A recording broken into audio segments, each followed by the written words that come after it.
बिस्मिल्लाहिर्रहमानिर्रहीम। आप देख रहे हैं वारिस इलेक्ट्रॉनिक्स यूट्यूब चैनल।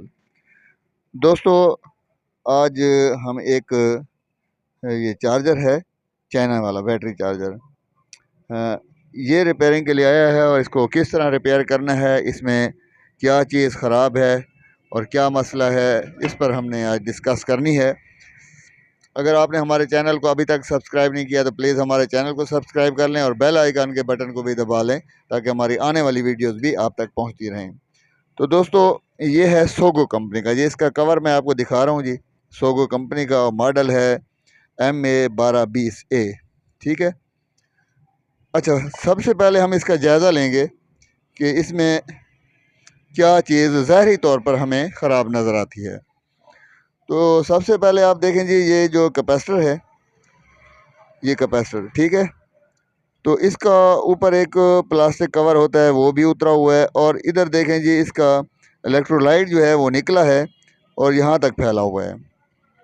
तो जब भी आप के पास कोई इस किस्म का चाइना का चार्जर वाला सर्किट आ जाए तो उसकी ये जो जगह है, इसको बिल्कुल आपने क्लियर करना है, ये कहीं पर भी मिला हुआ ना हो। उसकी वजह यह है कि जब इसमें हाई वोल्टेज आते हैं तो ये फिर रेजिस्टेंस का काम करता है, यानी इसमें थोड़ा बहुत करंट जो है वो फ्लो होता है और ये इन हमारे जो कंपोनेंट्स हैं इनको आपस में शॉर्ट करता है।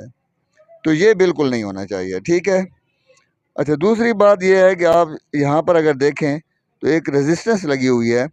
ये शायद इसलिए लगी गई हुई है कि इसका ये जो पोटेंशियोमीटर है ये काम नहीं करता होगा, तो उन्होंने यहाँ पर इसको फिक्स वैल्यू की रेजिस्टेंस लगा दी है ताकि ये चार्जिंग करता रहे। ये दो बातें तो क्लियर हो गई। अब हम इसकी बैक साइड पर जाते हैं जी। ये देखें, ठीक है, ये बैक साइड है। तो इसमें भी एक चीज़ जो नोट करने वाली है, मैंने देखी है, और हमारे अक्सर मैकेनिक भाई जो हैं शायद वो इस पर तवज्जो नहीं देते। यहाँ पर देखें, ठीक है, ये जो डबल डायोड लगे हुए हैं, इनके दरमियान में देखें जी, ये थोड़ा सा बिरोज़ा है या क्या चीज़ है, या पेस्ट है, या किस चीज़ के निशानात मौजूद हैं। ऐसा नहीं होना चाहिए, इसको भी साफ़ करना चाहिए, क्योंकि ये अगर होंगे तो फिर काम ख़राब होगा। फ्यूज़ डायरेक्ट लगा हुआ है, फ्यूज़ की तार मोटी लगा दी गई है, ये बारीक होनी चाहिए, ठीक है। अब मैं इसको यहाँ पर आपको दिखाता हूँ। यहाँ पर देखें जी, ये यहाँ पर देखें, यहाँ पर देखें, तो ये छोटा छोटा जो है वो बिरोज़े वाले वो लगे हुए हैं, ये बिल्कुल नहीं होने चाहिए। सर्किट बिल्कुल साफ़ होना चाहिए। आपको एक बात मैं बता दूं कि सर्किट डायग्राम अगर मिट्टी से भरा हुआ है ना, तो भी मैं कहता हूं कि वो नहीं है सही। उसकी वजह यह है कि जब ये मिट्टी गीली होती है तो फिर ये ज़्यादा शार्टिंग करती है। तो जितने भी बड़े बड़े इलेक्ट्रॉनिक्स के प्रोडक्ट हैं, जो फैक्ट्रियां हैं जहाँ पर चीज़ें बनती हैं, तो वहाँ सफाई का ख़ास ख्याल रखा जाता है। वो जगह शीशे से बंद होती है, वहाँ पर सफाई का ख़ास एहतमाम होता है। ऐसा नहीं होता है कि बस मिट्टी से भरी हो चीज़ और चल रही हो।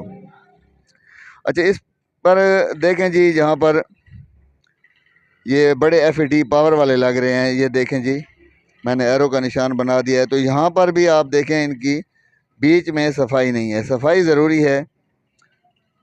ये देखें जी, जहाँ पर LED लगा हुआ है वहाँ पर देखें जी, ये सफाई नहीं है। तो ये चीज़ें जो शॉर्टिंग करती हैं ना, उनको तो आपने बिल्कुल साफ़ करना है, ठीक है।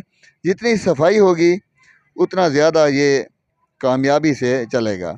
अगर सफाई नहीं होगी, शॉर्टिंग होगी, तो फिर तो और भी मसला है। अभी एक और बात मैं आपको बताऊं, इसका ये बैकग्राउंड कवर है, इस पर देखें जी, ये वाइट कलर के धब्बे हैं। ये कोई चीज़ है जो लगी हुई है, ये क्या चीज़ है मैं आपको बताता हूँ। ये लोग क्या करते हैं जी, चार्जर को रख देते हैं लेड एसिड, जो हमारी तेज़ाब वाली बैटरी है ना, उसके ऊपर। तो तेज़ाब जो निकलता है तो वो फिर यहाँ पर, ये सिल्वर का होता है कवर, तो यहाँ पर ये जमना शुरू हो जाते हैं और इस पर जो है ना, वो मैं जंग तो नहीं कह सकता क्योंकि ये जंग नहीं है, लेकिन ये पाउडर सा बन जाता है और जम जाता है। तो ये बिल्कुल नहीं होना चाहिए। अच्छा, ये तो कुछ भी नहीं है। इस तरह भी हमारे पास आए हैं सेट बनने के लिए कि उनके अंदर सर्किट में भी तेज़ाब के असरात थे। और वो बार बार ख़राब होता था। और ऐसा था कि जैसे मिसाल ये LED है तो इसके ये जो लेग्स हैं ना ये भी गल गए। तो इस तरह नहीं होना चाहिए कि आप ग्राहक को भी समझाएं कि वो चार्जर को बैटरी के ऊपर बिल्कुल ना रखें। बैटरी के ऊपर रखने के कुछ और भी नुकसान हैं। मसलन ये है कि बैटरी के जो ऊपर ढक्कन होते हैं उनमें छोटे छोटे सुराख होते हैं, वो बंद हो जाते हैं। तो उससे बैटरी जब चार्जिंग होती है तो वहाँ से जो है बुखारात नहीं निकल पाते, तो उससे बैटरी फटने का भी ख़तरा होता है। अच्छा, तो अब आते हैं हम इसकी रिपेयरिंग की तरफ। तो मैं सर्किट को आपको दिखा दूं कि इसको स्टेप बाय स्टेप किस तरह हमने चेक करना है जी। पहली बात तो यह है कि हमने ये देखना है कि ये AC वोल्ट आ रहे हैं या नहीं आ रहे। ठीक है, इस लाइन पर हमने चेक करना है। हो सकता है हमारी ये AC वाली तार ख़राब हो, या ये हो सकता है कि इसका ये ऑन ऑफ वाला जो बटन है ये ख़राब हो। तो हमने पहले क्या देखना है, सीरीज़ पर लगाकर इनको टच करेंगे आपस में प्लास से या किसी पेचकस से, लेकिन आपने हाथ प्लास्टिक पर रखना है, इधर मेटल पर नहीं रखना। टच करेंगे, अगर बल्ब ग्लो हो रहा है 100 वाट का आपने बल्ब इस्तेमाल करना है, सीरीज़ में लगाना है, तो फिर यहाँ पर वोल्टेज आ गए।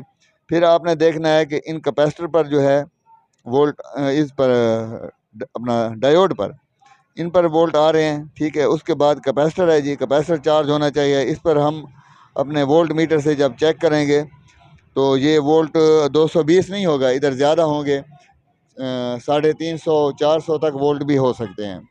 वो मुख्तलिफ़ वैल्यू के जो कैपेसिटर होते हैं इस तरह से वोल्ट वो करते हैं जी। उसके बाद ये जो छोटा कैपेसिटर खड़ा है यहाँ पर भी इतने ही वोल्ट 350 300 आने चाहिए। उसके बाद ये जो कैपेसिटर है यहाँ पर 15 वोल्ट आने चाहिए। अगर यहाँ पर 15 वोल्ट आ रहे हैं तो फिर आपका ये AC सेक्शन, ये सेक्शन, ये सेक्शन, ये सारा ठीक है, इधर 15 वोल्ट बन रहे हैं। ठीक है, अगर उसके बाद भी काम नहीं कर रहा तो फिर जो है आपने ये IC चेक करना है। यहाँ पर गेट वोल्ट बनने चाहिए इन FET पर। ठीक है, अगर गेट वोल्ट बन रहे हैं तो फिर ये IC ठीक है।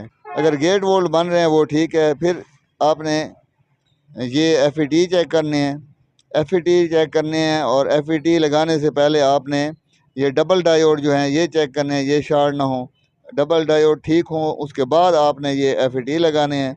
FET लगाएंगे, उसके बाद आपके DC वोल्ट जो हैं वो इधर बन जाएंगे ये डबल डायोड पर। ठीक है, डबल डायोड पर DC वोल्ट बन जाएंगे।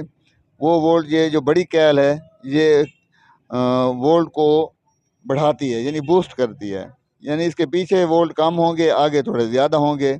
और ये जो कैपेसिटर है यहाँ पर तकरीबन 14.5 वोल्ट आने चाहिए। अगर थोड़े से कम आ रहे हैं तो ये कैपेसिटर भी ख़राब हो सकता है, और ये जो वेरिएबल है ये भी ख़राब हो सकती है। ठीक है, और ये आपका जो वॉल्यूम है ये भी ख़राब हो सकता है। कौन से वाला? ये वाला।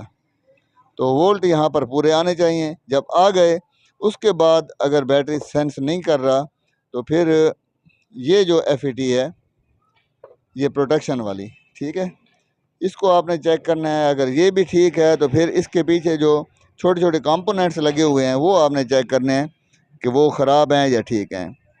ठीक है, जब ये बैटरी को सेंस कर ले, बैटरी उठा ले चार्जिंग पर, तो बस फिर पंखा भी चल जाएगा। अगर पंखा नहीं चलता है तो आप देखें जी फ़ैन के कनेक्शन कहाँ से आ रहे हैं, यहाँ से आ रहे हैं। ठीक है, इसके साथ ट्रांजिस्टर लगे हुए हैं, आप उनको चेक करेंगे। और इसके साथ साथ ये छोटा IC जो लगा हुआ है इसका ताल्लुक भी फ़ैन से है, और आपकी जो LED सुर्ख और सब्ज़ रंग की ग्लो करती है उसके साथ भी है। तो ये सारी बातें आपने ख्याल करनी है, ठीक करनी है। हाँ, और आखिर में मैं आपको ये भी बताता चलूँ कि जब भी आप ये रिपेयरिंग करते हैं तो इस कैपेसिटर पर हाई वोल्टेज आ जाते हैं, आपने बिजली के झटके का बिल्कुल ख्याल करना है। और जब तक आप इसको रिपेयर करते रहेंगे आप इसको 100 वाट के बिजली के बल्ब के साथ सीरीज़ के साथ लगाना है, डायरेक्ट इसका शो नहीं लगाना। अपनी दुआओं में याद रखिएगा। बहुत बहुत शुक्रिया।